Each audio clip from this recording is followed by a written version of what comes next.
Berlatar di tahun 1985 di sebuah kerajaan bernama Kansar, film diawali dengan kisah persahabatan antara dua bocil yang bernama Deva dan Farda, di mana di saat itu Deva marah kepada kakak tiri Farda yang bernama Rudra. Karena Rudra telah mengambil cincin hidung milik Farda yang merupakan simbol kehormatan dari sukunya. Lalu Farda mengatakan bahwa jika Deva ingin Rudra mengembalikan cincin hidung milik Farda, maka dia harus melakukan sesuatu. Dan sesuatu itu adalah menjatuhkan pegulat terhebat di sana yang bernama si Ucok. Di mana si Ucok ini adalah pegulat yang tidak pernah kalah di sana. Jangankan kalah, bahkan si Ucok tidak pernah sekalipun dijatuhkan oleh lawan-lawannya saat bergulat. Dan tanpa diduga, Deva pun mengiyakan syarat yang diberikan oleh Rudra agar Rudra mau mengembalikan cincin hidung milik Farda. Namun sebelum menantang si Ucok, Deva pun terlebih dahulu merencanakan sesuatu. Dan setelah itu, saat si Ucok menantang semua orang yang hadir di sana untuk menjadi lawannya dalam bergulat,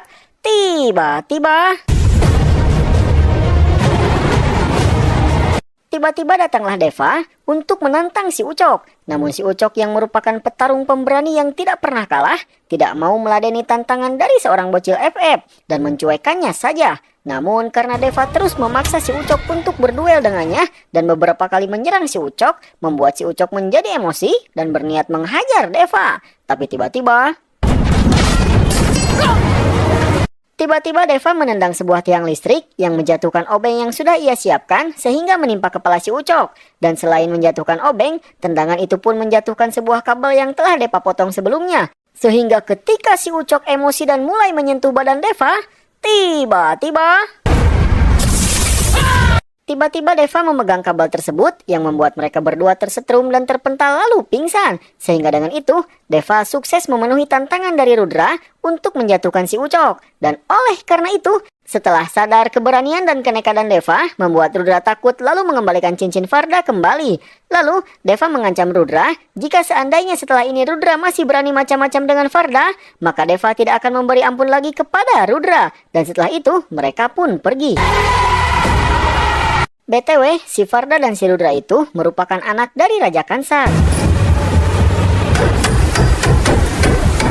Singkat cerita, entah apa yang terjadi, karena saya pura-pura gak tahu dulu, di suatu malam Deva mempaku pintu rumahnya untuk melindungi ibunya. Dan di saat itu datang beberapa mobil ke sana yang berniat untuk menghabisi ibu Deva. Dan Deva yang merupakan seorang anak maniak yang memiliki keberanian dan tak kenal takut, mencoba melawan mereka semua.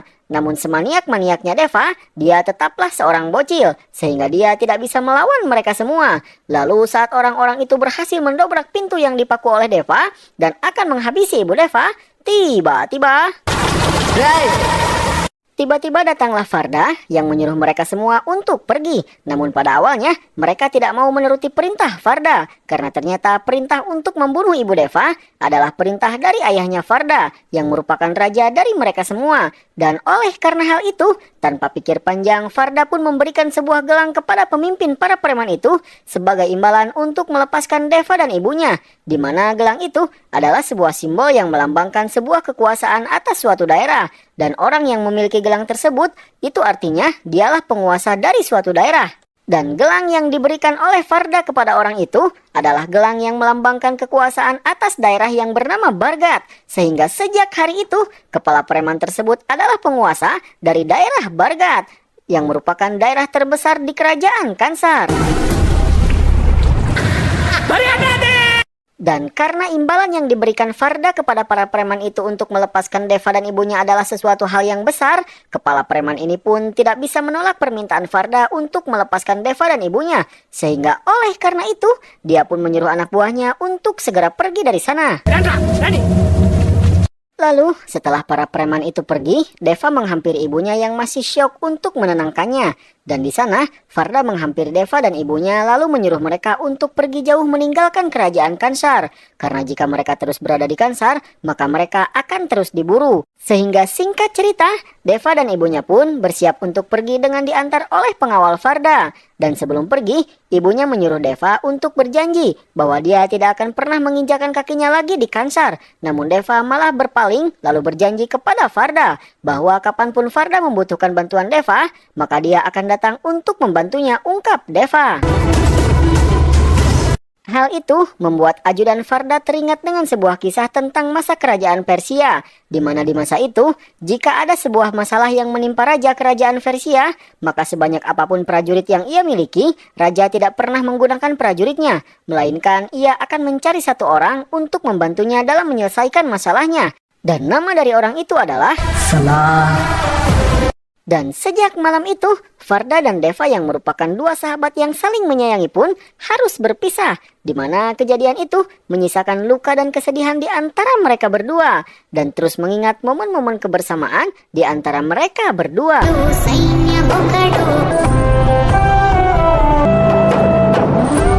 Delhi, tahun 2017. Seorang pemuda yang sepertinya adalah seorang hacker terbangun karena adanya sebuah alarm, di mana alarm tersebut berbunyi karena sudah 7 tahun lamanya pemuda hacker ini disewa oleh pembantu Rada Rama yang bernama Obulama untuk mencari keberadaan orang yang bernama Krisnakan, dan saat ini akhirnya ia menemukannya, meskipun bukan Krisnakan yang ia temukan, melainkan putrinya yang bernama Adia. Di mana si pemuda yang kita panggil saja dia dengan sebutan si Ujang ini langsung memberitahu Obulama tentang temuannya. Dan inilah dia sosok dari pembantu Rada Rama yang bernama Obulama, di mana meskipun dia adalah seorang pembantu, namun karena dia adalah pembantu dari seorang wanita kuat yang bernama Rada Rama, Obulama mampu menguasai nasib pemilu di 3 negara bagian India. Dan di saat itu, dia ditelepon oleh si Ujang yang memberitahukannya bahwa setelah 7 tahun pencariannya, akhirnya dia menemukan Putri Krisnakan. Dan saat ini Putri Krisnakan sedang dalam penerbangan pesawat menuju India. Sementara itu di tempat lain di kota New York, seorang pengusaha bernama Krisnakan yang merupakan ayahnya Adia, ini bebenguknya sangat kaget karena mendapatkan notifikasi di HP-nya yang memberitahukan bahwa Adia sedang menuju India.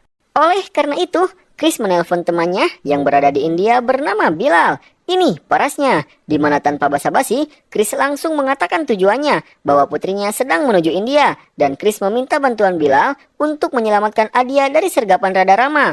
Mendengar itu, Bilal pun kaget dan panik, karena bagaimanapun dia juga tidak tahu bagaimana caranya untuk menyelamatkan Adia, karena Bilal yakin bahwa saat ini perjalanan Adia sudah diketahui oleh Rada, dan sesaat setelah Adia keluar dari bandara, ia akan ditangkap. Lalu Chris mengatakan bahwa hanya Bilal satu-satunya orang yang mengetahui keberadaan orang itu. Orang yang pernah berjanji kepada Krisnakan, yang kita belum ketahui apa janjinya itu.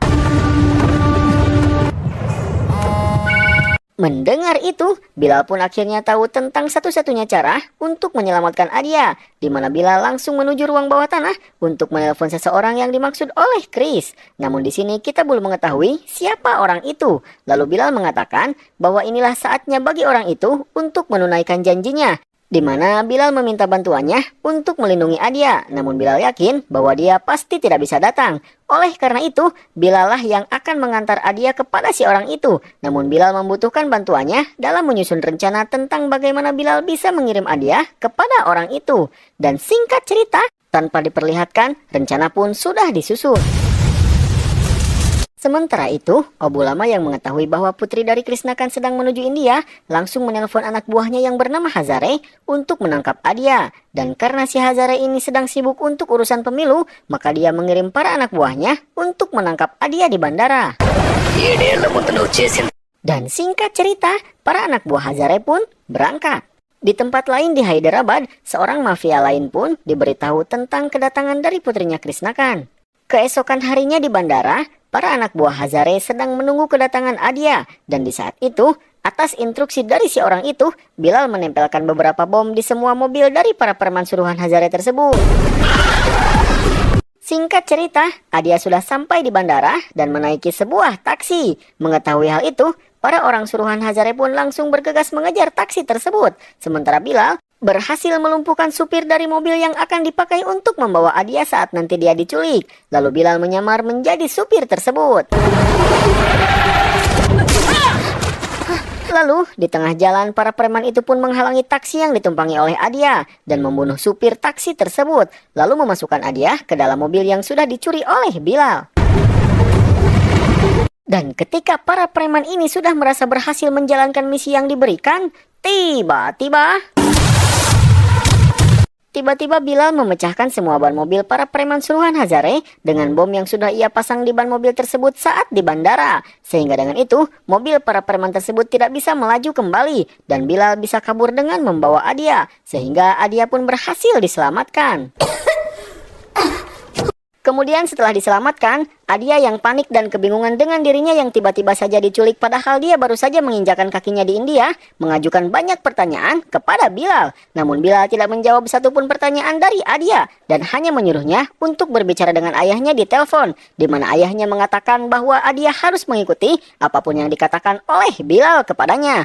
Namun Adia yang masih penasaran dengan apa yang terjadi sebenarnya, terus bertanya kepada Bilal tentang apa yang terjadi. Namun Bilal membentaknya karena bahkan di saat ini mereka tidak punya waktu untuk bercerita. Karena yang terpenting saat ini adalah menyelamatkan Adia terlebih dahulu. Dan Bilal mengatakan bahwa di seluruh India ini hanya ada satu orang yang mampu menyelamatkannya. Dan dia adalah Hama. Dia adalah seorang ibu.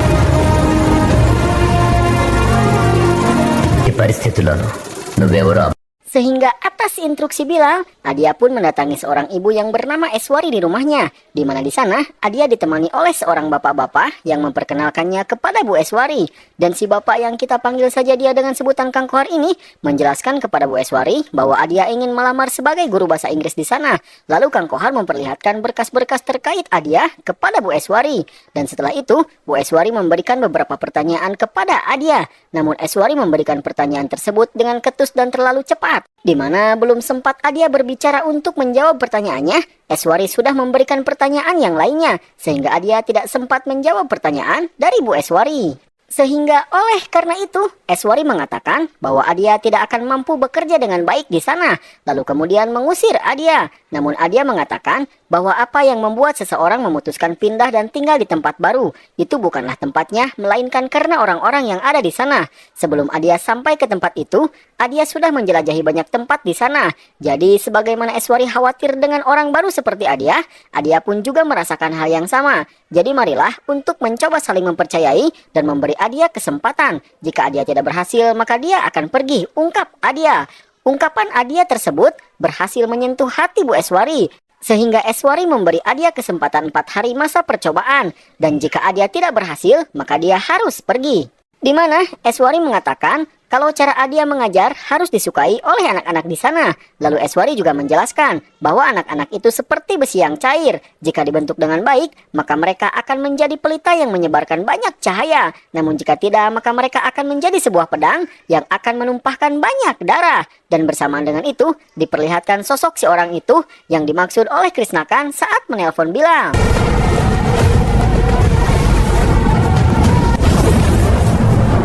Di mana ternyata dia adalah Deva yang sudah tumbuh dewasa dan Eswari adalah ibunya Deva.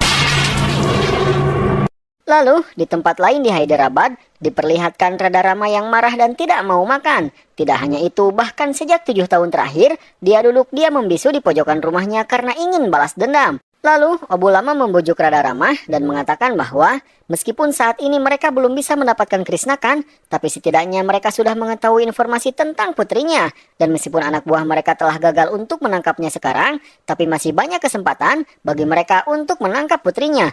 Oleh karena itu, Abu Lama mengatakan bahwa Radha Rama harus makan agar tetap sehat demi menunaikan balas dendamnya. Dan di tempat itu juga ada si Mapia yang tadi siang diberitahu tentang kedatangan Adia ke India, yang ternyata dia juga adalah anak buah dari Abu Lama. Di keesokan harinya, Bilal menemui Deva, dan di sana Deva memprediksi dengan langkah yang akan dilakukan oleh kelompok Abu Lama dalam menangkap Adia, di mana Deva mengatakan bahwa pertama-tama para pengejar Adia akan memastikan agar Adia tidak bisa keluar dari India, di mana para penjahat itu akan mengajukan kasus palsu kepada Adia, lalu memberitahukannya kepada kedutaan dan kantor polisi, sehingga dengan kasus tersebut membuat Adia tidak bisa keluar dari India.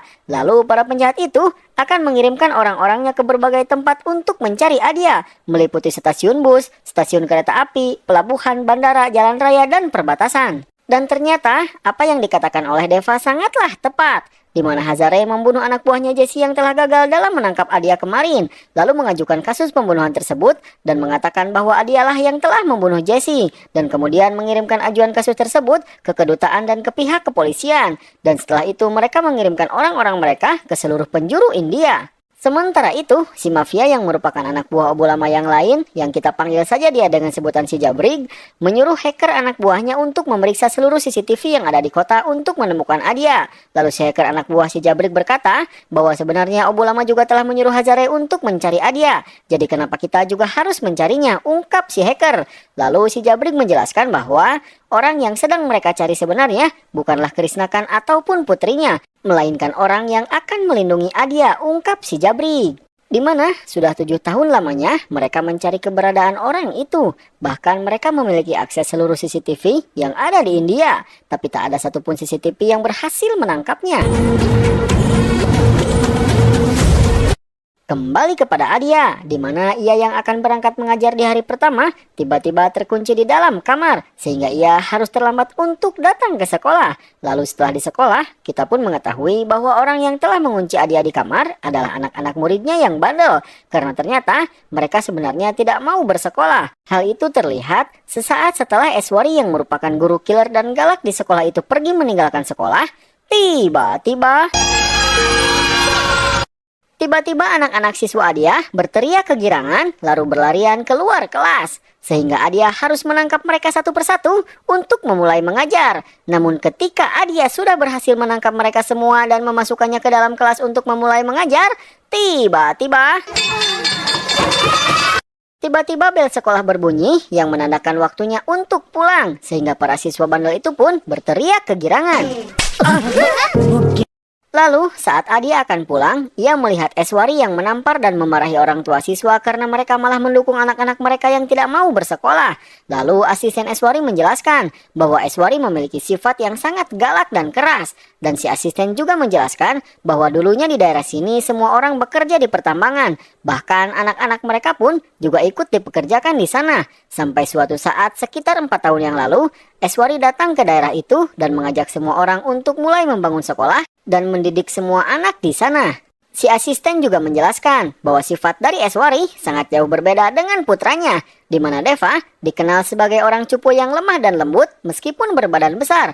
Bahkan dia tidak pernah membalas dan selalu mengalah jika ada orang yang bersikap kasar kepadanya. Sehingga sifat dari Eswari dan anaknya seperti langit dan bumi. Mereka berdua berbeda, ibunya yang keras dan galak dan anaknya yang lembut dan baik, ungkap si asisten. Di mana sebagai orang dewasa justru Deva hanya bergaul dengan anak-anak. Sehingga suatu ketika saat bermain kriket, ada seorang anak yang mengatakan bahwa kenapa Deva bermain dengan anak-anak? Apakah Deva tidak mempunyai teman? Ungkap si anak. Ungkapan tersebut membuat Deva merenung dan teringat dengan satu-satunya sahabatnya, yaitu Farda. Di sore menjelang malam, Eswari sangat panik karena sudah jam 6 lewat, Deva masih belum pulang juga. Sehingga sesaat setelah Deva tiba di depan rumahnya, dia dimarahi oleh Eswari karena dia pulang melebihi jam 6 sore. Sehingga hal itu membuat Adia dan si asisten serta semua orang yang melihatnya sangat keheranan dengan sifat Eswari. Apakah Deva seanak mami itu? Sehingga meskipun sudah dewasa dia tetap tidak boleh pulang melebihi jam 6 sore? Mungkin itulah yang difikirkan oleh semua orang saat melihat Eswari memarahi Deva di depan semua orang hanya karena pulang lewat dari jam 6. Namun Deva menanggapinya dengan santai dan mengatakan bahwa dia tidak akan mengulangi kesalahannya lagi, ungkap Deva. Kemudian setelah itu, Eswari masuk ke dalam rumah dan menenangkan dirinya yang masih panik hanya karena Deva pulang melebihi jam 6 sore lewat beberapa menit saja. Sementara Deva yang sedang membasuh tangannya,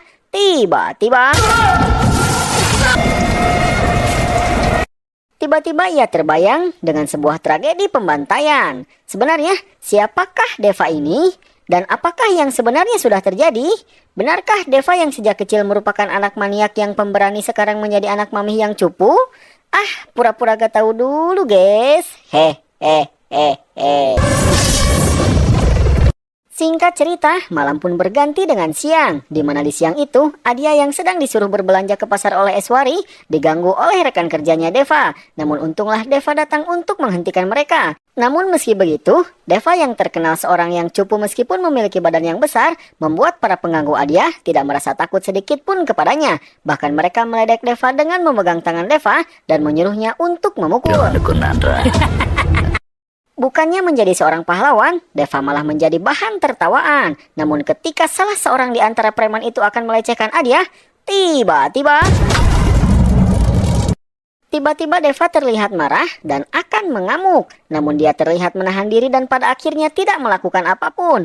Namun untunglah ada polisi yang lewat sehingga membuat para preman rekan kerja Deva pun pergi dari sana. Hal itu membuat Adia pergi dari sana dengan pandangan jijik dan kecewa kepada Deva. Karena bisa-bisanya Deva bersikap sepengecut itu dan tidak berani melawan para preman itu untuk menolong Adia saat mereka akan melecehkan Adia. Namun yang tidak diketahui oleh semua orang adalah bahkan besi bekas kepalan tangan Deva sampai meninggalkan bekas remasan tangannya, di mana hal ini membuktikan tentang seberapa kuat Deva. Dan hal ini menunjukkan bahwa Deva bukanlah seorang yang cupu seperti yang dikenal oleh semua orang, melainkan dia yang berusaha menahan dirinya agar tidak bertarung dan merenggut banyak nyawa karena sesuatu hal. Di tempat lain, Hazare dan si Ujang yang sedang melacak keberadaan Adia lewat CCTV belum menemukan petunjuk apapun. Sehingga oleh karena itu, Hazare pun menyuruh si Ujang untuk menyebarkan foto Adia ke seluruh anak buahnya. Sementara itu, Abu Lama yang sudah sangat rungsing karena Hazare belum juga menemukan kemajuan atas pencarian Adia, ditelepon oleh anak buahnya yang bernama Nayak. Di mana di sana, Nayak memberitahukan bahwa kiriman yang Abu Lama minta sudah sampai di pelabuhan. Lalu Abu Lama menyuruh Nayak untuk mengirimkan kiriman tersebut ke Neval. Lalu, Nayak menyuruh seseorang untuk mengantar kiriman tersebut ke Neval. Di mana hal itu membuat orang bule rekan Nayak ini menggerutu dan marah-marah kepada Nayak. Karena bisa-bisanya untuk sebuah kiriman yang bernilai 100 juta dolar, Nayak hanya menyuruh satu orang untuk mengawalnya sampai ke Neval. Namun Nayak menjelaskan bahwa itu bukanlah masalah. Selama kiriman-kiriman di dalam truk tersebut ditempel sebuah cap khusus, maka kiriman mereka akan aman. Bersamaan dengan itu, semua kiriman yang ada di dalam truk pun sudah selesai dicap. Namun baru saja mereka berangkat untuk keluar dari pelabuhan, para kiriman truk itu sudah dikepung oleh banyak polisi di sana. Sehingga hal itu membuat si bule semakin marah kepada Nayak, karena dia menganggap bahwa Nayak telah menyia-nyiakan uang sebanyak 100 juta dolar. Tanpa menjawab satu kata pun, Nayak hanya melihat kejadian penyergapan yang dilakukan oleh para polisi tersebut.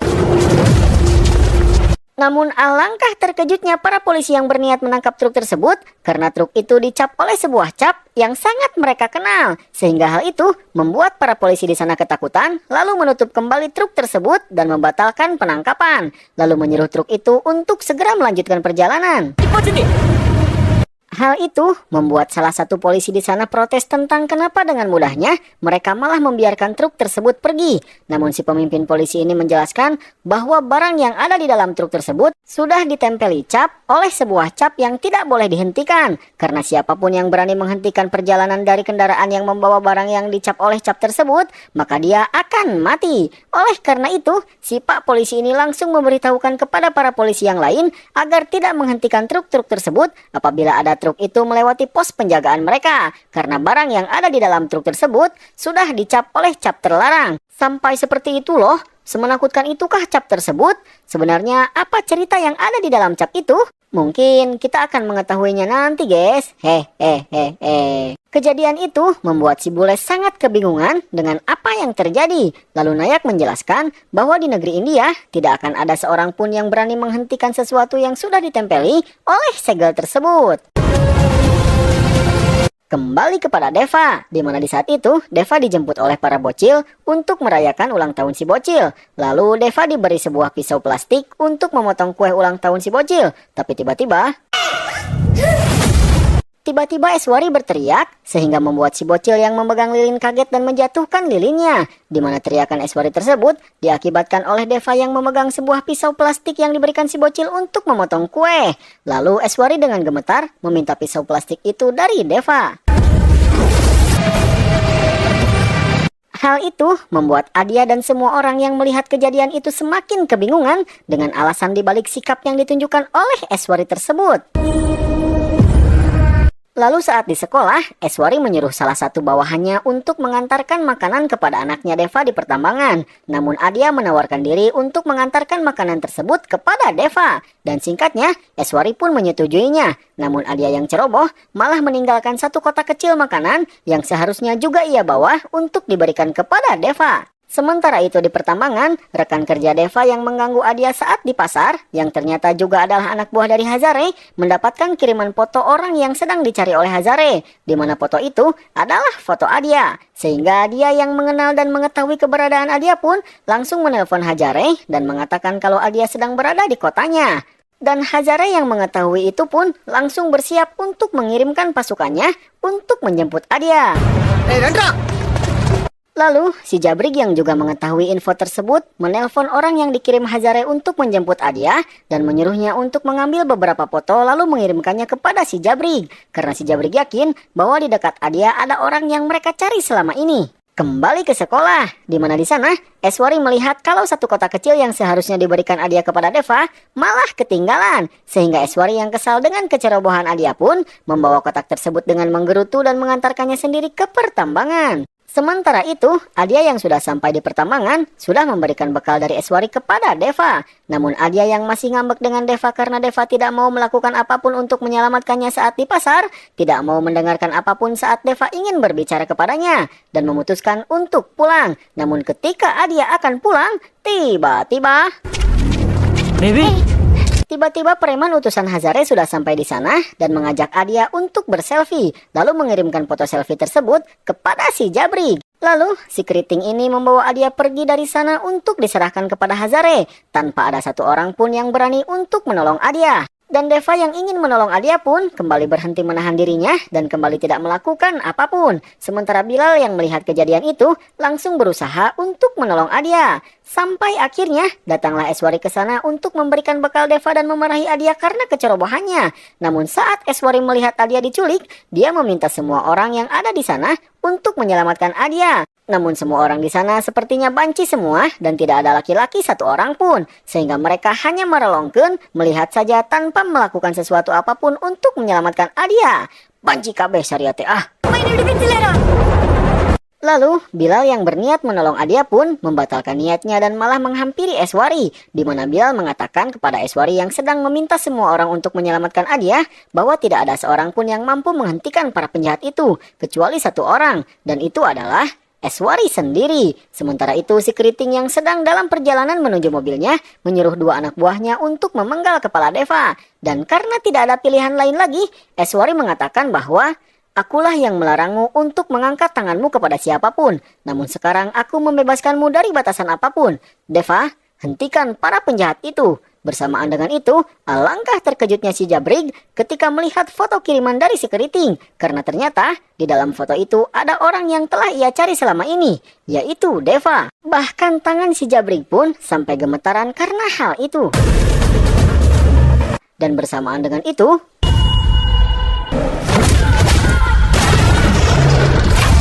Deva pun menghabek dua orang yang disuruh memenggal kepala Deva oleh si keriting hingga terpental jauh, di mana hal itu membuat semua orang di sana terpelongo karena orang yang mereka kira adalah orang cupu selama ini ternyata punya kekuatan yang begitu besar. Di mana di sini akhirnya kita mengetahui bahwa Deva selalu menahan diri di setiap dia ingin menghajar orang karena dia dilarang berkelahi oleh Eswari ibunya. Sehingga dia lebih memilih bersikap culun demi mematuhi perintah dari ibunya. Dan oleh karena sekarang ibunya sudah membebaskannya, dia pun menunjukkan seberapa hebat kekuatannya. Lalu si keriting yang melihat kedua anak buahnya dibantai, menyuruh seluruh anak buahnya untuk menyerang Deva. Sehingga gedebukan pun terjadi. Kehebatan dan kekuatan yang ditunjukkan oleh Deva pun membuat Adia terpelongo dan tidak menyangka sama sekali karena orang yang ia sangka adalah seorang cupu ternyata adalah seorang suhu.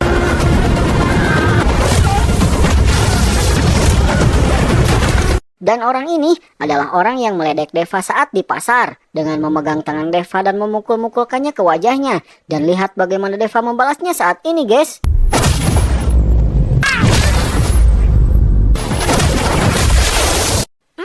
Mamam Syah.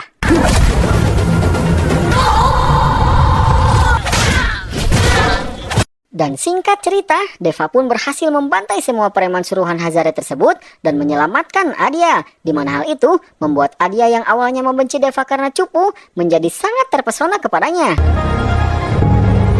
Namun karena hal itu, Eswari bersiap berberengkes untuk pindahan rumah. Karena di sana tempat mereka sudah diketahui. Sehingga sebelum lebih banyak orang lagi yang mencari mereka, Eswari memutuskan untuk pindah rumah. Dan di saat itu, Bilal meminta maaf kepada Eswari karena dialah yang merencanakan semua ini. Menitipkan Adia kepada Deva demi keselamatan Adia. Namun tindakan dari Bilal tersebut menyulut emosi dari Eswari. Di mana dia mengatakan kalau selama 7 tahun dia sudah berpindah-pindah tempat demi mencari tempat yang aman dari orang-orang yang mencarinya. Sampai pada akhirnya dia menemukan tempat itu dan tinggal di sana selama 4 tahun dengan aman.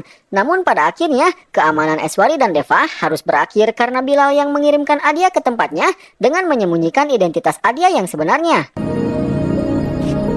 Lalu, Adia membawa abu dari ibunya dan mengatakan kepada Deva bahwa alasan mengapa Adia memaksa datang ke India meski selalu dilarang oleh ayahnya adalah karena ibunya, di mana semasa hidupnya ibunya selalu merindukan India dan ingin mendatangi India, namun dia selalu dilarang oleh ayahnya. Dan sebelum meninggal, permintaan terakhir dari ibunya adalah menabur abunya di India. Dan oleh karena itu, Adia datang ke India untuk menaburkan abu dari ibunya.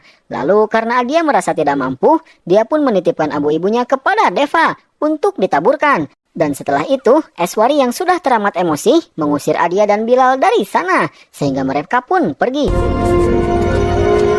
Di malam harinya, karena Hazare selalu gagal dalam membawa Adia, Obulama akhirnya menyuruh si Jabrik untuk memberikan misinya kepada Pandit. Sehingga si Jabrik pun akhirnya menyuruh Pandit yang sedang membawa kiriman di dalam truk ke Nepal untuk membawa Adia. Di mana si Jabrik menjelaskan bahwa dalam perjalanan Pandit menuju Nepal, Pandit akan melewati pos pemeriksaan milik mereka di dekat daerah Buderabad. Dan Pandit harus melewati pos pemeriksaan tersebut dengan membawa serta menyerahkan seorang gadis ke sana. Dan si Jabrik pun juga menjelaskan bahwa dalam perjalanan menuju pos pemeriksaan tersebut, Pandit akan menemukan sebuah kota kecil bernama Tinsukia. Di sanalah wanita itu berada, ungkap si Jabrik. Dan tanpa pikir panjang, Pandit pun mengiyakan misi baru dari si Jabrik tersebut. Di keesokan harinya, Deva yang akan memulai perjalanan untuk pindah ke tempat baru berpamitan dengan Bilal dan Adia, di mana di sini diketahui bahwa bukan hanya Deva yang akan pergi, tapi Bilal juga berencana untuk mengeluarkan Adia dari India demi keselamatannya. Lalu setelah saling berpamitan, Deva pun pergi karena sudah dirusuh oleh Eswari ibunya.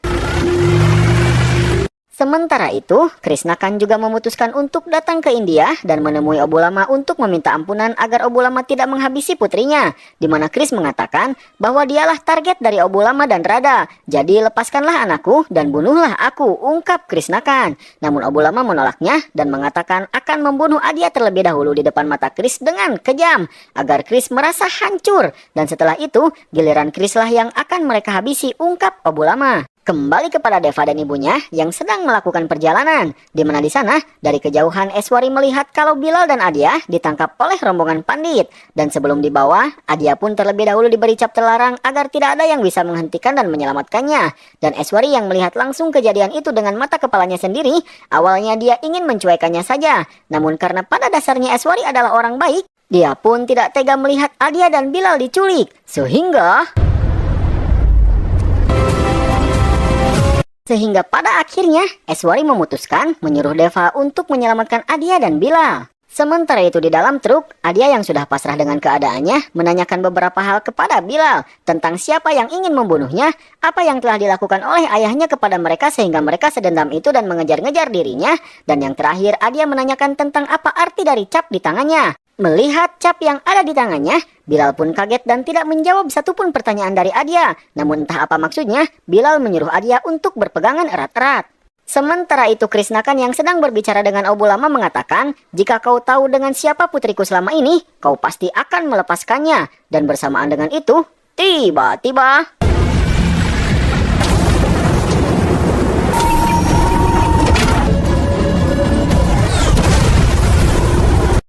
Deva menyerang salah satu truk yang dibawa Pandit, padahal truk itu sudah diberi cap terlarang. Dan karena hal itu, membuat Adia dan Bilal bisa selamat. Lalu kemudian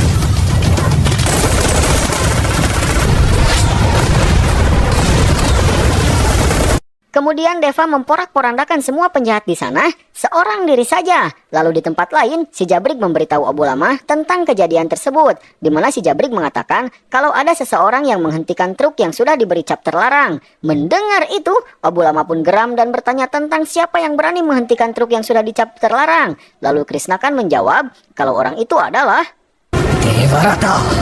Devarata. Mendengar nama Deva, Abu Lama yang terlihat berkuasa sejak awal pun menjadi ketakutan sampai-sampai seluruh badannya ngadeg-deg gemetaran. Kembali kepada Deva yang membantai seluruh pasukan Abu Lama seorang diri saja.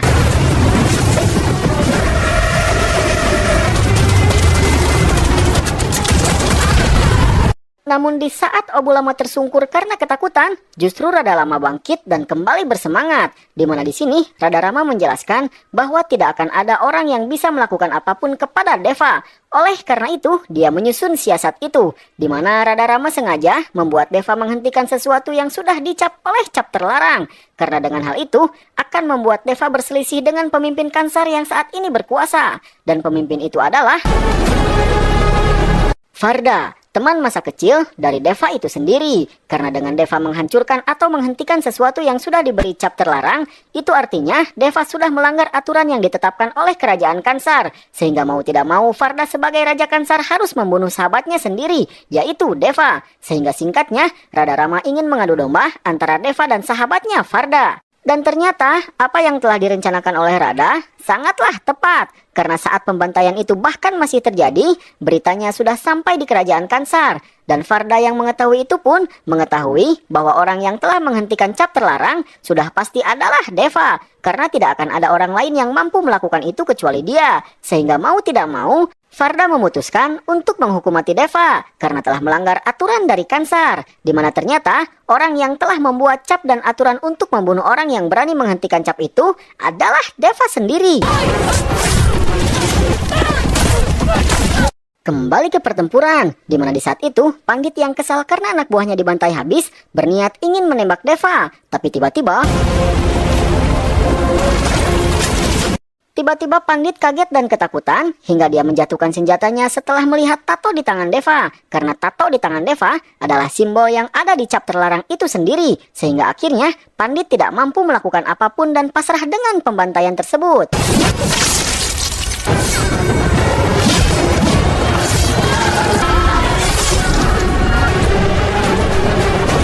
Sebenarnya, siapakah Deva ini? Dan bagaimana masa lalu Deva sampai dia menjadi seorang yang sangat ditakuti oleh semua orang kuat? Saksikan kelanjutannya ya guys.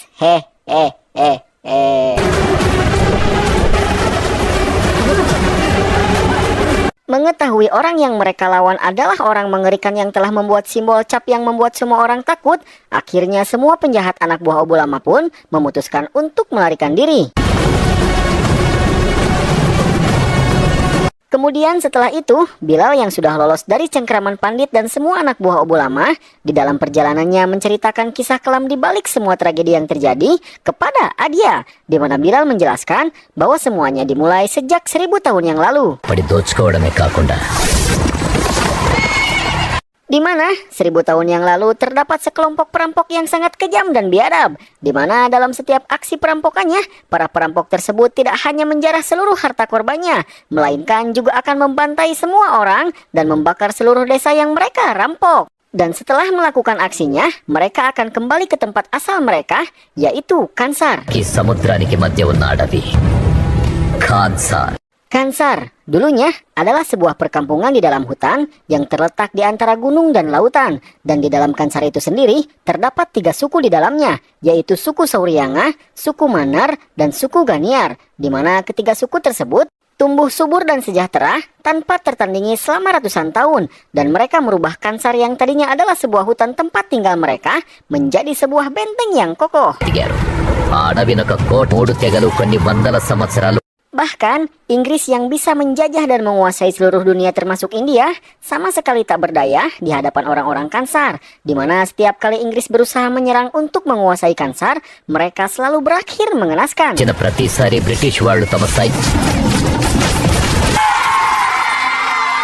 Lalu, di tahun 1947, setelah kemerdekaan India, Para petinggi India kebingungan dengan apa yang harus mereka lakukan terhadap Kansar. Apakah mereka akan menganggap Kansar sebagai bagian dari India atau tidak? Dan di tengah-tengah kebingungan tersebut, pemimpin Kansar yang memimpin 3 suku yang ada di Kansar bernama Sivamanar datang ke Delhi lalu menghapus Kansar dari peta India. Lalu dia memperingatkan semua orang yang ada di sana dan mengatakan bahwa konstitusi India tidak akan berlaku untuk Kansar, tapi setiap aturan yang ditetapkan oleh Kansar akan berlaku juga untuk seluruh India. Sehingga sejak hari itu, Kansar bagaikan negeri dongeng untuk seluruh masyarakat India. Namun dari kejauhan, Kansar selalu memonitor dan mengendalikan seluruh aktivitas ilegal di India, seperti perjudian, penyelundupan uang, narkoba, minyak bumi, mata uang palsu, dan perdagangan senjata. Tidak hanya itu, bahkan Kansar jugalah yang mengendalikan dan mendikte seluruh dunia politik yang ada di India. Sehingga dengan kekuatan yang begitu kokoh itulah, semua orang di India tidak ada yang berani untuk melawan dan menentang Kansar.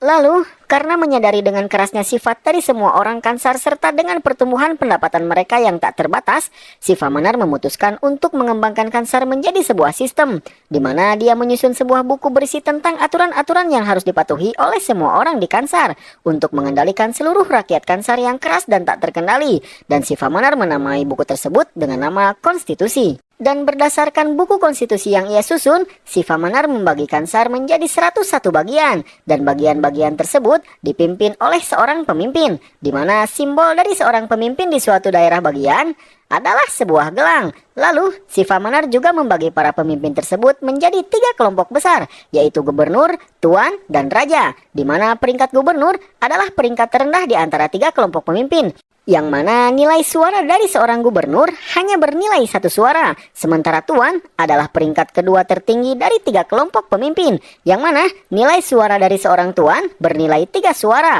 dan peringkat tertinggi dari para kelompok pemimpin ialah seorang raja, di mana nilai suara dari seorang raja bernilai 15 poin suara. Dan peringkat dari raja tersebut sudah pasti dipegang dan diduduki oleh Sivamanar itu sendiri. Lalu, di suatu hari pada tahun 1985, Sivamanar meninggal dunia. Dan disinilah semua permasalahan berawal, di mana menurut kesepakatan yang telah disepakati oleh 3 suku Kansar, jikalau Sivamanar meninggal, maka orang yang berhak menggantikan Sivamanar sebagai Raja Kansar adalah Dara, seorang pemimpin yang berasal dari suku Sauryanga. Namun di saat itu, anak dari Sivamanar yang bernama Raja Manar tidak mau menyerahkan tahta ayahnya kepada orang lain, sehingga secara diam-diam ia dan seluruh sukunya merencanakan tentang penyerangan dan pemusnahan suku Sauryanga dari dunia ini, di mana Raja Manar menginstruksikan seluruh sukunya untuk menyerang suku Sauryanga saat mereka tidur, sehingga mereka tidak punya kesempatan untuk melawan. Dan Raja Manar juga menyuruh semua orang di sukunya untuk tidak menyisakan 1 orang pun dari suku Sauryanga, karena kalau sampai ada yang selamat, maka seiring dengan waktu, Sauryanga akan membalas dendam atas penyerangan yang dilakukan oleh sukunya tersebut. Sehingga oleh karena itu, tanpa diduga oleh suku Sauryanga, di suatu malam saat mereka tidur pulas, suku Sauryanga dibantai tanpa ampun.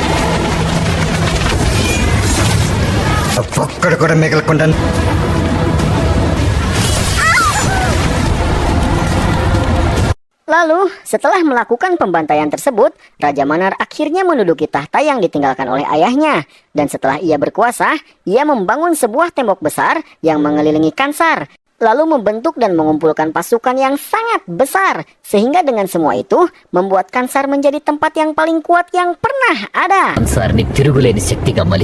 2010. Di tahun itu, Raja Manar menunjuk 8 orang untuk dijadikan pemimpin yang berpangkat tuan, di mana dari 8 posisi tuan tersebut, Raja Manar menunjuk 5 orang dari suku Ganiar dan 3 orang lainnya berasal dari keluarganya sendiri, yaitu Om, kakak dari istri pertama Raja Manar, Barafah, menantu Raja Manar, dan Rudra, putra dari istri pertama Raja Manar, yang merupakan kakak tiri dari Farda. Lalu Raja Manar juga menunjuk putri dari istri pertamanya, yang berarti dia adalah saudara kandung Rudra, untuk menjadi wakil Raja Manar. Dan orang itu adalah Radha Rama, orang yang mencari dan menyimpan dendam kepada Deva. Dan meskipun banyak perbedaan di antara gubernur dan tuan, namun tidak ada orang yang berani melawan keinginan dari Raja Manar. Sehingga dengan kekuasaan dan kekuatannya, Raja Manar berhasil menekan orang-orang yang memiliki sifat yang sangat keras sejak 1000 tahun yang lalu, selama 25 tahun kepemimpinannya. Sampai akhirnya, pada suatu hari, Raja Manar mengatakan kalau dia akan pergi keluar Kansar untuk menyelesaikan sebuah urusan yang sangat penting dan mendesak. Dan selama dia pergi, Raja Manar memberikan mandatnya sebagai raja kepada Radha Rama. Lalu, saat Raja Manar akan pergi, Barapa, suami dari Radha, menanyakan tentang suatu hal kepada Raja Manar, tentang mengapa Raja Manar tidak menjadikan Farda sebagai seorang tuan. Lalu Raja Manar menjelaskan, semua itu karena Farda sudah membuang kehormatan yang Raja Manar berikan kepadanya, dan kehormatan itu adalah Varda. Yentuk Bisnisau. Sebuah gelang yang melambangkan bahwa dia adalah seorang pemimpin dan penguasa di suatu daerah yang ada di Kansar. Dan dari percakapan ini, kita mengetahui bahwa akibat dari pengorbanan yang dilakukan oleh Farda untuk menyelamatkan Deva dan ibunya di awal film harus dibayar mahal oleh Farda, karena akibat dari keputusan Farda tersebut membuat Farda terusir dari istana dan tidak pernah lagi mendapatkan kehormatan seperti layaknya seorang putra raja. Lalu, Barafa memohon kepada Raja Manar agar dia memaafkan kesalahan yang telah dilakukan oleh Farda tersebut. Karena menurut Barafa, kesalahan yang dilakukan oleh Farda adalah hal yang wajar, mengingat Farda melakukan kesalahan itu saat ia masih berumur 10 tahun. Dan selain itu, Barafa juga menjelaskan bahwa berapa besar pun kesalahan yang dilakukan oleh Farda, bagaimanapun Farda tetaplah anak dari Raja Manar. Dan Barafa tahu tentang betapa besar rasa sayang yang dimiliki oleh Raja Manar terhadap Farda. Sehingga menurut Barafa, kalau Farda juga berhak mendapatkan kehormatan sebagai anaknya Raja Manar seperti yang didapatkan oleh Rudra. Mendengar itu, Raja Manar pun merenung dan menganggap bahwa apa yang dikatakan oleh Barafa adalah hal yang benar. Sehingga oleh karena itu, untuk pertama kalinya setelah 30 tahun Raja Manar menduduki tahtanya, di mana dia selalu mengambil keputusan hanya untuk kepentingan Kansar, kini untuk pertama kalinya dia mengambil keputusan demi kebahagiaannya sendiri, yaitu menjadikan anaknya Farda sebagai seorang tuan. Dan karena posisi tuan saat ini sudah penuh, maka dengan sangat terpaksa, Raja Manar harus melengsarkan satu orang dari jabatan tuan untuk digantikan oleh Farda. Dan orang yang dipilih Raja Manar untuk dilengsarkan dari posisi tuan dan digantikan oleh Farda adalah Rangga. Mendengar itu, Rangga pun sangat syok dan sedih. Namun sesedih-sedihnya dia, Rangga tidak berani melawan keputusan dari Raja Manar. Dan dia hanya bisa pasrah dengan keputusan tersebut. Lalu, setelah mengumumkan pergantian jabatan tuan yang saat ini diduduki oleh Rangga dan akan digantikan oleh Farda, Raja Manar pun melanjutkan niatnya untuk pergi meninggalkan Kansar dan menyelesaikan urusannya. Namun sebelum pergi, Raja Manar mengumumkan kalau saat ia kembali ke Kansar, ia ingin acara penobatan Farda sebagai tuan sudah siap untuk dilaksanakan. Dan setelah itu, Raja Manar pun pergi.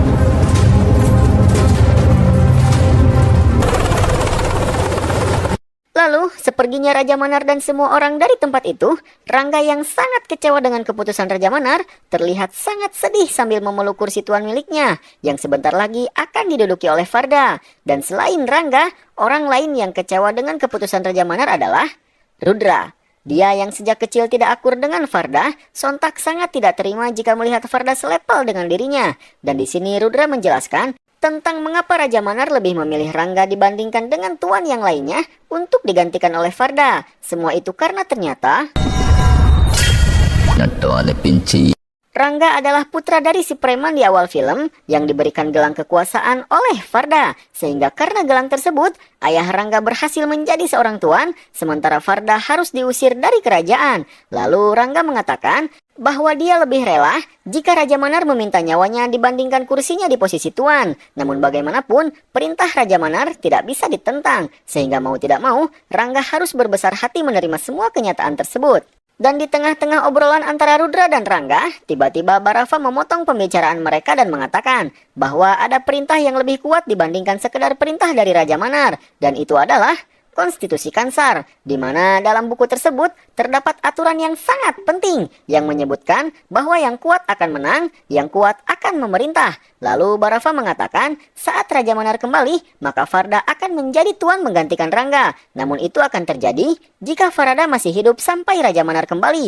Oleh karena itu, Barafa mengatakan satu-satunya cara untuk mencegah Farda menjadi seorang tuan, maka Farda harus dihabisi. Dan oleh karena itu, Rangga dan Rudra pun akhirnya termakan omongan dari Barafa dan sepakat untuk membunuh Farda. Dan dari sini juga kita bisa menyimpulkan bahwa Barafa adalah orang yang licik yang ingin mengadu domba orang-orang di sana. Di mana pertama-tama Barafa terlihat bijaksana dengan meminta Raja Manar untuk memaafkan Farda dan mengangkatnya menjadi seorang tuan. Dan setelah itu Barafa malah memprovokasi Rangga dan Rudra untuk menentang keputusan dari Raja Manar tersebut. ఇంతమంది ఉండగా Sementara itu, Farda yang sedang merayakan diangkatnya dia menjadi seorang tuan bersama teman-temannya termasuk Bilal, tidak mengetahui akan bahaya yang sedang membayangi dirinya. Karena di malam harinya, Rudra bahkan mendatangkan pandit untuk melakukan penyerangan. Dan setelah itu, penyerbuan pun dimulai. Namun di tempat lain, Barafa yang sudah berhasil mengadu domba orang-orang di sana dengan tatapan tajam memandang kursi singgasana yang saat ini diduduki oleh Raja Manar. Apakah Barafa menginginkan kursi tersebut? Pura-pura gak tahu dulu, guys.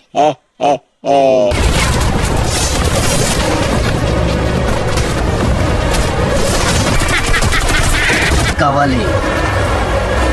Singkat cerita, Rudra yang bekerja sama dengan Barafa dan Rangga berhasil menangkap Farda dan semua orang-orangnya. Namun sebelum memenggal kepala Farda, Rudra terlebih dahulu ingin mencabut cincin hidung milik Farda yang merupakan kehormatan dari setiap orang di sukunya. Namun ketika Rudra akan mengambil cincin tersebut,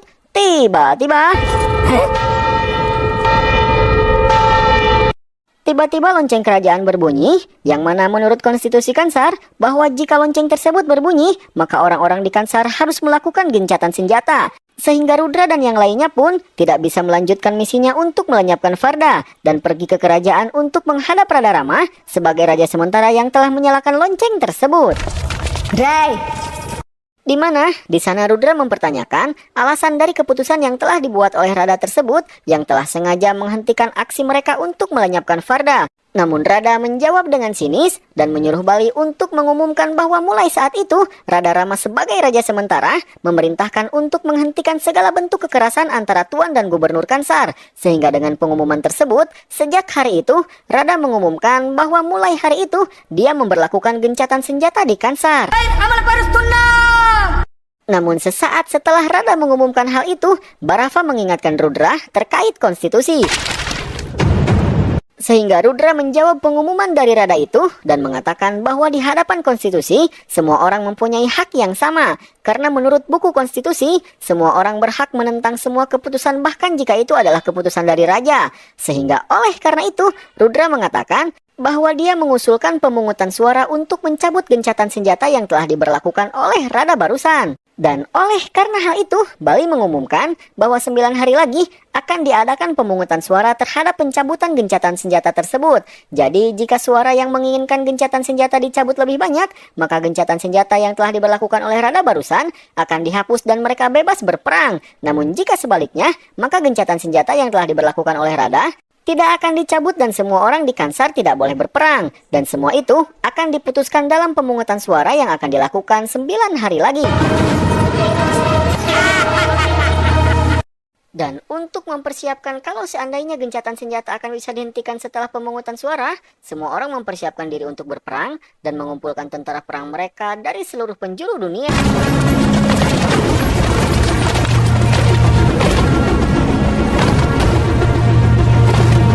Mengetahui itu, orang-orang Farda sangatlah khawatir karena hanya kelompok mereka lah yang belum mengumpulkan tentara untuk persiapan perang perebutan kekuasaan tersebut jika gencatan senjata akan berhasil dicabut setelah pemungutan suara 9 hari lagi.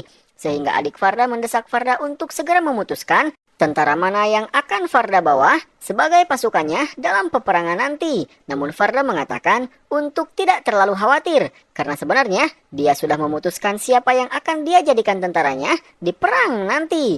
Dan mendengar itu, semua orang Farda pun menjadi sedikit lebih tenang.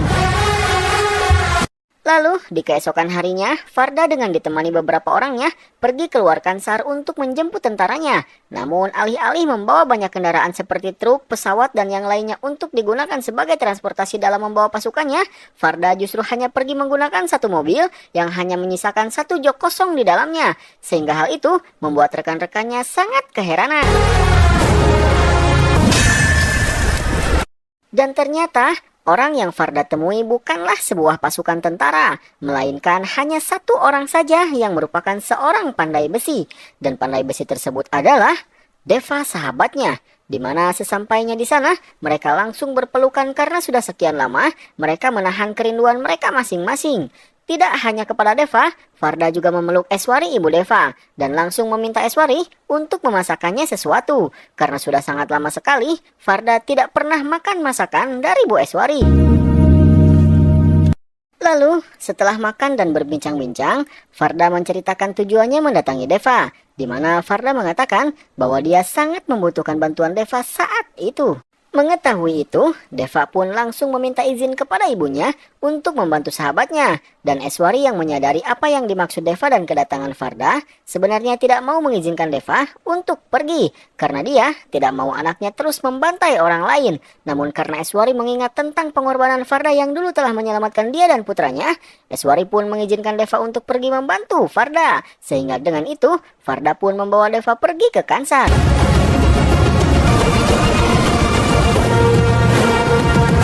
Sesampainya di Kansar, Farda terlebih dahulu mendaftarkan Deva di pintu gerbang, di mana di sana penjaga menanyakan tentang berapa banyak tentara yang akan didaftarkan oleh Farda. Dan alangkah kagetnya si penjaga karena Farda menjawab bahwa dia hanya mendaftarkan satu orang saja. Lalu, setelah selesai didaftarkan, para penjaga pun mengambil sidik jari dari Deva. Bersamaan dengan itu, di suatu daerah di Kansar, diperlihatkan seorang laki-laki yang selalu membawa seorang gadis bersamanya. Dan gadis yang dibawanya tersebut tidak akan pernah kembali lagi. Sehingga oleh karena itu, salah satu gadis di sana yang bernama Surabi yang sudah sangat kesal dengan keadaan mereka yang selalu ditindas, melakukan sebuah doa kepada Tuhan, agar kelak Tuhan akan mengeluarkan dan menyelamatkan mereka dari situasi tersebut. Namun karena orang-orang di sana mengatakan kepada Surabi bahwa mereka sudah tidak mempercayai dengan adanya Tuhan, mengingat sudah bertahun-tahun lamanya mereka berada dalam situasi tersebut dan Tuhan tidak kunjung datang hingga saat ini untuk menyelamatkan mereka, Surabi pun berbalik dan berdoa kepada setan, di mana dia berharap jika Tuhan memang tidak akan datang, setidaknya setanlah yang akan datang untuk menyelamatkan mereka. Dan bersamaan doa Surabi dengan meminta datangnya setan, disitulah Deva memasuki gerbang Kansar. Setelah 25 tahun dia pergi dari sana.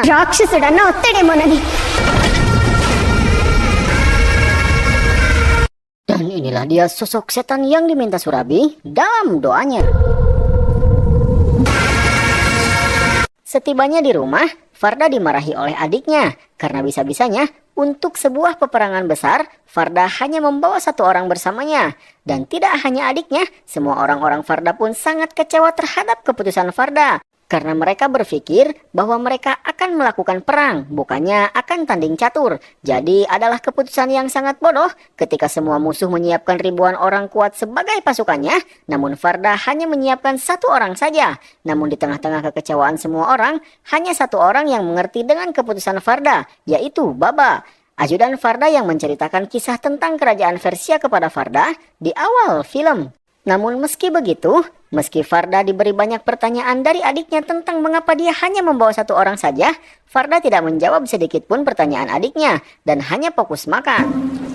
Kansar. Di tempat lain, seorang bapak-bapak bernama Narang yang juga memiliki pangkat tuan menyuruh anaknya yang kita panggil saja dia dengan sebutan si Empud untuk menggantikan dirinya menduduki posisi tuan. Karena Narang sangat menyayangi anaknya si Empud sehingga ia ingin melihat anaknya menjadi seorang tuan. Di mana ternyata si Empud ini adalah laki-laki yang selalu membawa seorang wanita dari tempatnya Surabi.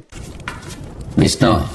Lalu setelah ayahnya pergi, ada seseorang yang menyampaikan pesan kepada si Empud, di mana pesan itu adalah pesan dari Rudra yang menyuruh si Empud untuk terus mengganggu Farda dan memancing emosinya, sehingga sejak hari itu Farda selalu mendapatkan gangguan dari si Empud. Dora?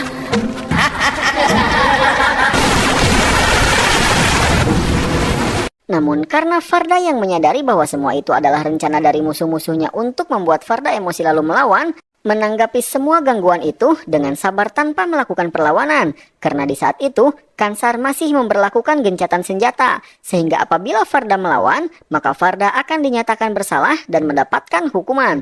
Oleh karena itu, di saat Deva yang maniak sudah tidak tahan melihat orang-orang yang selalu mengganggu Farda dan akan menghajarnya, Farda dengan sekuat tenaga selalu menahan Deva dan menenangkannya.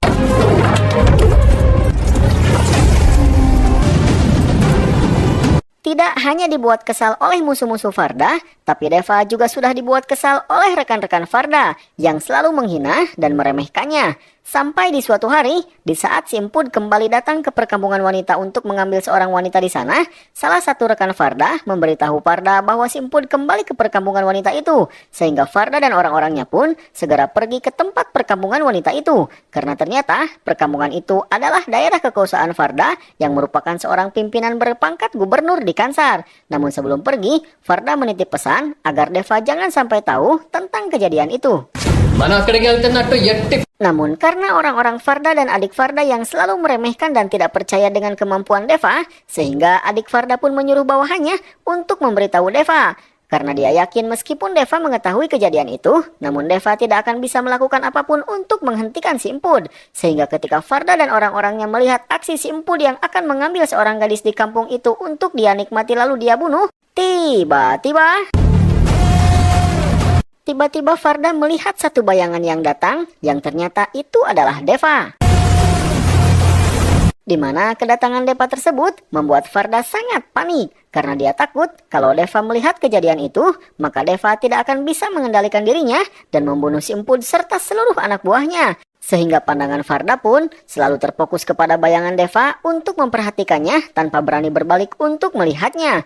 Namun pada awalnya, Farda menjadi lebih tenang ketika Deva mau mengikuti instruksi dari bawahan si Empud untuk melipat tangannya. Namun ketika Deva melihat ibu Surabi yang menangis karena kali ini si Empud akan membawa Surabi,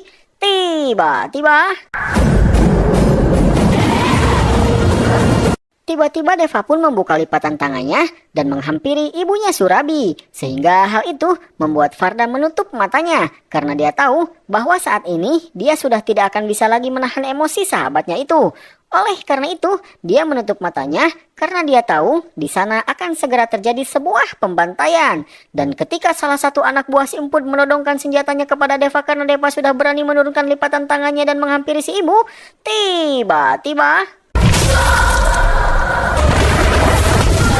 Tiba-tiba Deva menghabak orang itu hingga terpental jauh, sehingga membuat semua orang yang melihatnya sangat terkaget-kaget. Dan karena perlawanan dari Deva, semua anak buah si Empud pun langsung mengkeroyok Deva, sehingga gedebukan pun terjadi.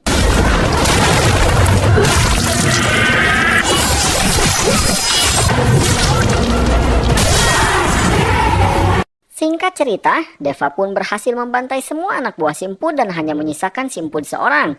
Melihat itu, semua warga di sana pun sangat puas karena mereka sudah sangat lama merasa jengkel terhadap si Empud. Namun berbeda dengan orang-orang Farda yang takut kalau Deva akan membunuh si Empud karena mereka masih dalam keadaan gencatan senjata, sehingga apabila Deva membunuh si Empud yang merupakan seorang gubernur, maka mereka akan dihukum. Sehingga orang-orang Farda pun menyuruh Farda untuk menghentikan Deva. Namun Farda mengatakan bahwa dalam situasi tersebut, Farda tidak akan mungkin bisa menenangkan emosi dari Deva. Dan karena Farda mengatakan bahwa dia tidak bisa menghentikan Deva, rekan Farda yang lain pun menyuruh Baba untuk menghentikan Deva. Mendengar itu, Baba pun berteriak dan berkata, alih-alih menyuruh Deva untuk berhenti, Baba justru menyuruh Deva untuk membunuh si Empud. Karena sudah sangat lama, Baba tidak tahan dengan perlakuan si Empud yang selalu membawa para wanita satu persatu untuk dia nikmati, lalu dia bunuh.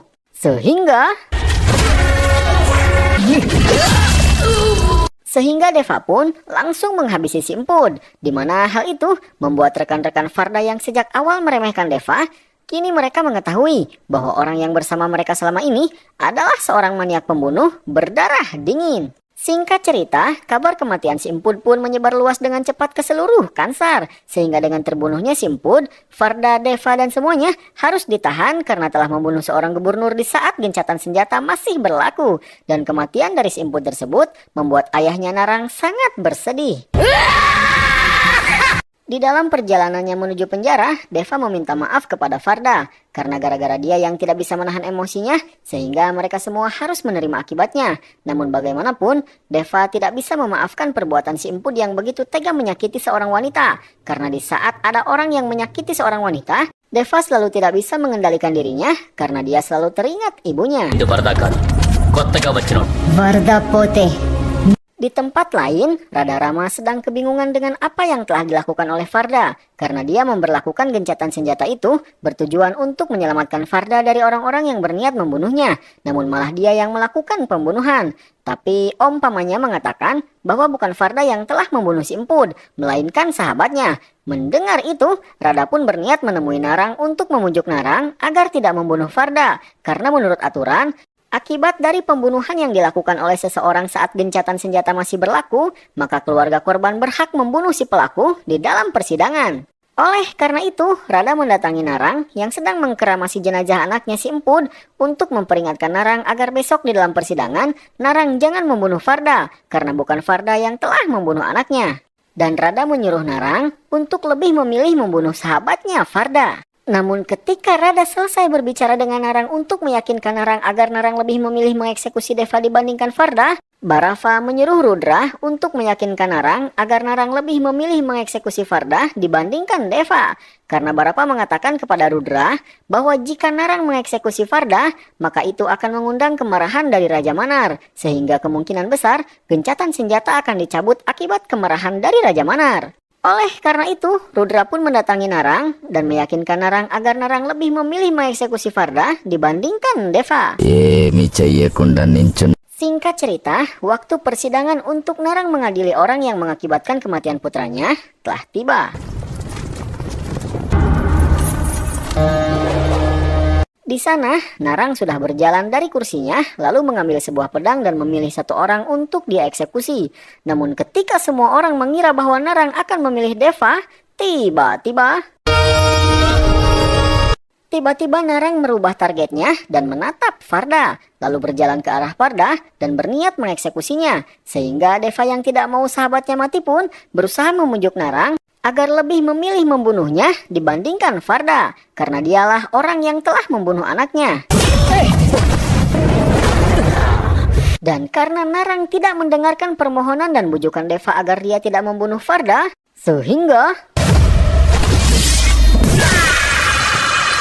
sehingga Deva pun mengambil pedang dari seorang penjaga yang di dekatnya, lalu menebas tangan Narang yang sedang menyentuh Farda. Hal itu membuat semua orang terkaget-kaget dengan apa yang telah dilakukan oleh Deva. Dan Radha yang melihat itu langsung menyuruh para penjaga untuk menghentikan Deva. Namun sebelum para penjaga berhasil menjangkau Deva, Deva terlebih dahulu memenggal kepala Narang. Sehingga oleh karena itu, persidangan pun dihentikan dan Deva serta Farda dikembalikan ke dalam penjara. Karena pada dasarnya, persidangan ini hanya untuk memberi keadilan kepada Narang karena anaknya telah dibunuh di masa gencatan senjata. Sehingga Narang bebas memilih apakah dia akan memaafkan pembunuh putranya atau mengeksekusinya. Namun karena Narang telah mati, sehingga tidak ada lagi yang berhak untuk mengadili Deva serta Farda.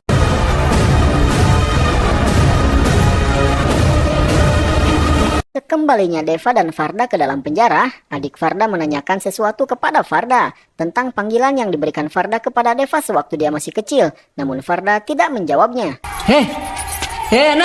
Lalu, setelah itu Rangga yang sangat membenci Farda karena gara-gara dirinya dia berpotensi kehilangan jabatannya sebagai tuan, meminta Rudra untuk memberikan Farda kepadanya sesaat setelah genjatan senjata dicabut.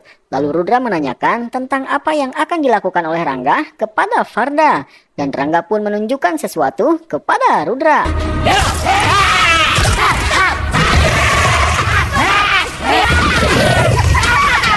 Di mana ternyata Rangga telah mengembangkan banyak manusia-manusia aneh yang telah ia ciptakan. Dan manusia-manusia tersebut sangat kuat dan akan bereaksi terhadap sesuatu yang berwarna merah. Lalu Rangga mengatakan bahwa dia akan menjadikan Farda sebagai santapan manusia-manusia tersebut. Karena ternyata Rangga memiliki lebih dari 100 manusia seperti itu. Di tempat lain, Rada dan timnya sedang mencoba memprediksi hasil perhitungan suara untuk gencatan senjata. Dan biar tidak bingung, saya jelaskan dulu bahwa orang yang bisa melakukan pemungutan suara adalah para pemimpin, dari mulai gubernur, tuan, hingga raja. Dan seperti yang sudah saya jelaskan di awal, bahwa seorang gubernur memiliki nilai suara 1 poin, tuan 3 poin, dan raja memiliki nilai suara tertinggi yaitu 15 poin. ఓట్లున్నాయి ఆయన రాకపోతే మిగిలిన ఓట్లని Dan setelah selesai dihitung, hasil dari prediksi tim Rada dengan memperhitungkan orang-orang yang pro dan kontra, hasil pemungutan suaranya akan berakhir seri dengan poin yang sama kuat, yaitu 48. Itu pun jika Raja Menar kembali saat pemungutan suara berlangsung. Namun jika Raja Menar tidak kembali, maka tim Rada akan kalah dan gencatan senjata akan dicabut. Dan jika Raja Menar kembali, maka skor akan sama kuat yaitu 48. Sehingga oleh karena skornya sama, maka untuk poin penentuan suara terakhir akan diberikan oleh Farda. Karena Farda sendiri adalah seorang gubernur. Namun karena Farda masih dalam hukuman, seharusnya Farda tidak diikut sertakan dalam pemungutan suara. Namun berbeda cerita, jika hasilnya seri, maka suara Farda dibutuhkan untuk menentukan hasil, meskipun Farda masih dalam hukuman. Sehingga oleh karena itu, Rada mendatangi tempat Farda ditahan, di mana di sana sudah ada Rudra yang sedang mengancam Farda bahwa dia akan membunuh Farda sesaat setelah gencatan senjata dicabut. Lalu, Rada juga mengancam Farda agar Farda memberikan suaranya terhadap gencatan senjata. Dan jika Farda sampai memberikan suaranya terhadap pembatalan gencatan senjata, Rada mengatakan bahwa Rada akan memenggal kepala adik Farda. Di tempat lain, Barapa didatangi oleh ajudannya yang mengatakan bahwa dia sangat ketakutan. Namun Barapa menenangkannya dan mengatakan bahwa waktu mereka sudah tiba. Waktu apakah itu? Pura-pura gak tahu dulu, guys.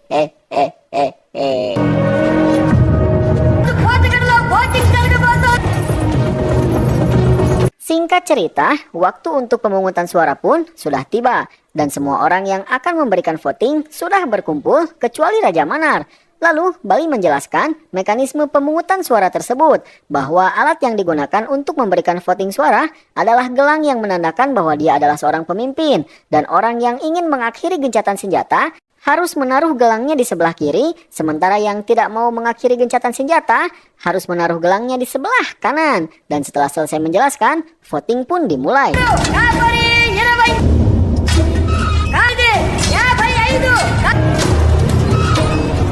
Singkat cerita, semua orang pun sudah selesai melakukan voting kecuali Raja Manar dengan poin keunggulan untuk orang-orang yang ingin mencabut gencatan senjata. Namun di saat waktu hampir habis dan orang-orang yang menginginkan gencatan senjata dicabut merasa sudah menang, tiba-tiba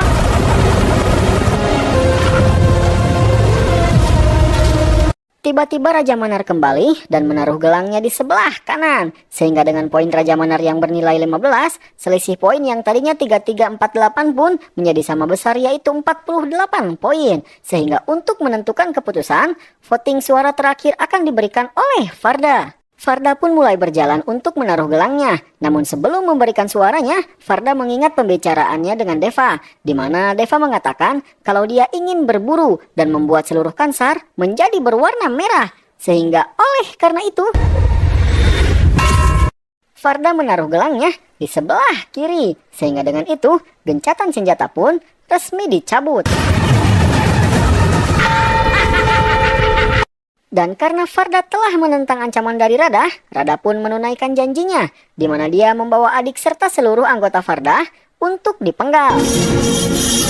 Melihat itu, dengan santai Deva menghampiri seorang peramal yang ada di sana, lalu meminta peramal itu untuk mentato tangannya. Namun si peramal tidak mau melakukannya dan mengatakan, untuk apa mentato orang yang sebentar lagi akan dieksekusi, ungkap si peramal. Mendengar itu, Deva pun dengan santai mengatakan, kau adalah seorang peramal, jadi kau pasti bisa melihat masa depan. Cobalah lihat baik-baik apa yang akan terjadi sebentar lagi, ungkap Deva.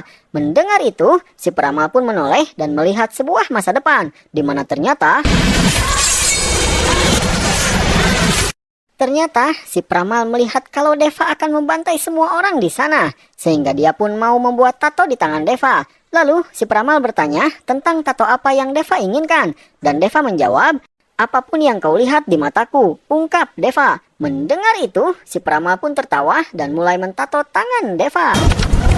Sementara itu, Farda dibawa oleh Rangga ke tempat di mana Rangga menyimpan manusia-manusia yang telah ia rubah menjadi monster, lalu melumuri seluruh tubuh Farda dengan warna merah. Dan setelah itu, Rangga keluar dan mengeluarkan manusia-manusia monsternya. Sehingga oleh karena itu, gedebukan pun terjadi.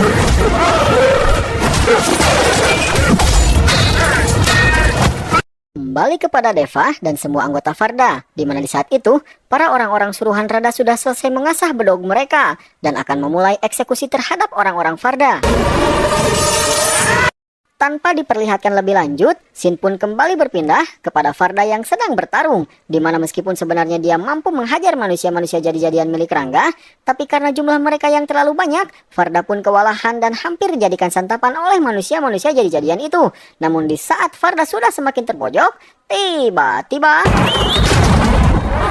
Tiba-tiba datang Deva ke sana dengan tubuh yang sudah diselimuti oleh banyak darah, sehingga membuat para manusia jadi-jadian itu lebih tertarik dengan warna merah yang berasal dari tubuh Deva dan mengejarnya. Dan dengan kejadian ini pula, kita bisa simpulkan bahwa Deva sudah membantai orang-orang yang berniat mengeksekusi mereka. Dan gedebukan pun terjadi.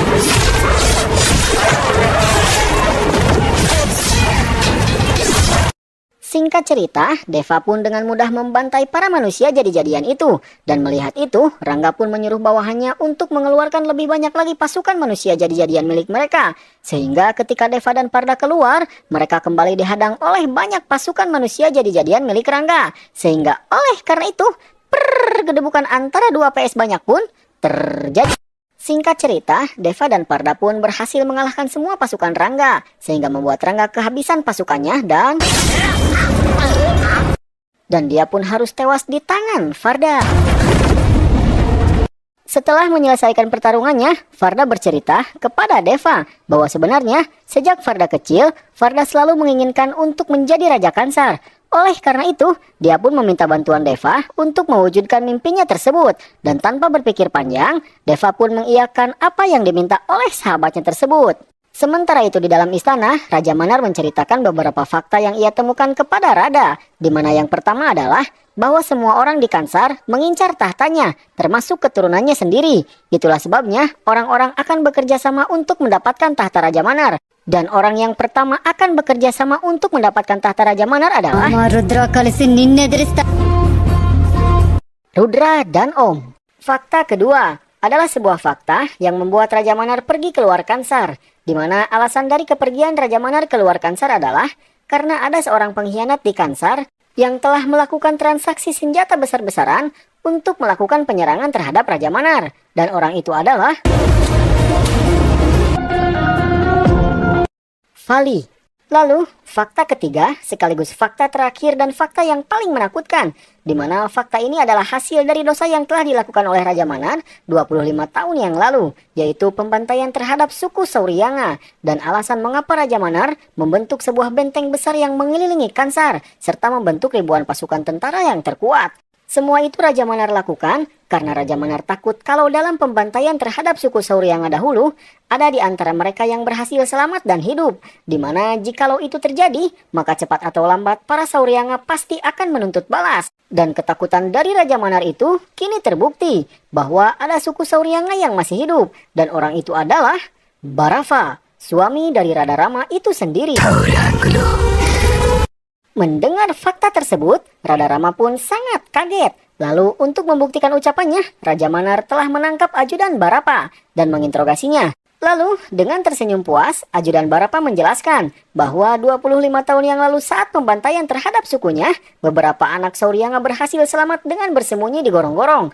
Lalu mereka hidup dengan menyamar sebagai suku lain di Kansar, agar mereka bisa hidup bebas dan menyusun kembali kekuatan mereka untuk membalas dendam. Di mana selama 25 tahun lamanya, mereka sudah menunggu momen ini, momen di mana Kansar terpecah belah, dan di sanalah para Saurianga akan melakukan aksinya untuk membalas dendam. Oleh karena itu, sejak awal Barafa dengan sengaja terus mengadu domba semua orang di Kansar agar menciptakan perpecahan di Kansar. Sehingga dengan perpecahan tersebut, Saurianga akan memiliki kesempatan untuk membalas dendam kepada Raja Manar. Dan bersamaan dengan itu, diperlihatkan para pasukan Saurianga yang dipimpin oleh Barapa bersiap menyerang.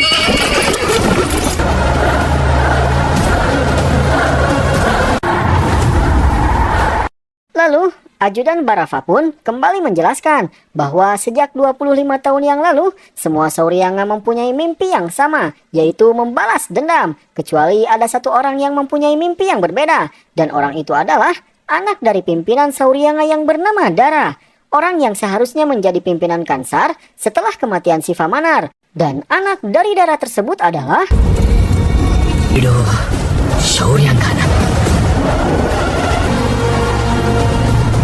Deva Rata, sahabat dari anak Raja Manar itu sendiri, yaitu Farda, di mana si ajudan menjelaskan bahwa saat orang-orang suruhan Raja Manar akan membunuh Deva dan ibunya, Deva justru diselamatkan oleh anak Raja Manar itu sendiri, yaitu Farda. Lalu, si ajudan mengatakan bahwa semua penduduk Kansar pun juga sudah melihat bagaimana mengerikannya sosok dari Deva. Dan dengan bangga, si ajudan mengatakan bahwa dialah pemimpin kami. Mana Kudo?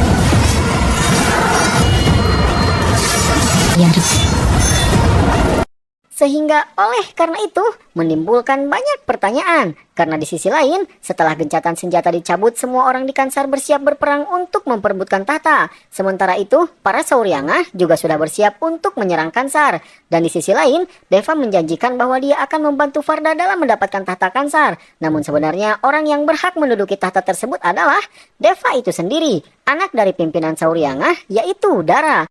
Orang yang seharusnya saat ini menduduki tahta Kansar. Namun yang jadi pertanyaan adalah, apakah Deva tahu apa yang terjadi dengan ayahnya?